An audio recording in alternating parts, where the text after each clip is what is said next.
So you got to be a part of the 30th, the big show that was at the Apollo in New York City. Talk about that. That was last week. Tell us a little bit about that opportunity.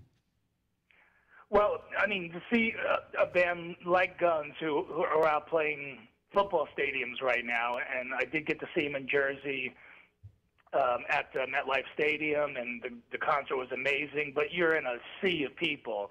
This show is at the Apollo Theater in Harlem, very famous theater, but it holds 1,500 people. So even from the balcony, you know, I could almost reach out and shake Axl's hand. We were so close. And it was a phenomenal show. There's just such incredible magic between Axl, Duff, and Slash. Obviously, like every other fan, I wish Steven and Izzy were there, but those three guys, it's just there, man.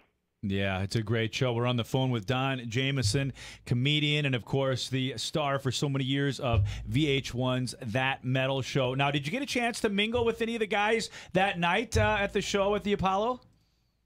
I didn't. I'm good friends with a few of the guys in the band. I met up with Dizzy Reed earlier in the week, and we had some beers and some food, and we just BS as old friends, and I said, hey, I'll see you down at the show, and again, I went down there with a couple of friends of mine. I was hanging with Eddie Trunk a bit, and I just hung back and enjoyed the show. The thing is, they played 3 hours and 20 minutes, so by the time the show was over, I had to go to the airport in like 2 hours, so I just basically went home, took a shower, and went straight to the airport. And but yeah, it was totally worth it to get no sleep. Real quick, and then we'll wrap up.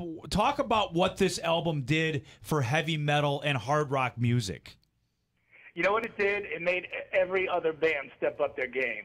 That's the impact it had. And like I said, as a fan, and this is the snob in me, I didn't get it the first listen, and then when I realized my horrible mistake, I went, wow, this is really something. This is sort of like, Pantera did it with Cowboys from Hell. It's just one of those iconic records, seminal records that made other bands go, whoa, we got to, figure out how to get to that level and produce something like that. It really made the scene a lot better, and we needed it at that time in metal. The hairband thing was really getting out of control, and Guns almost fell into that category.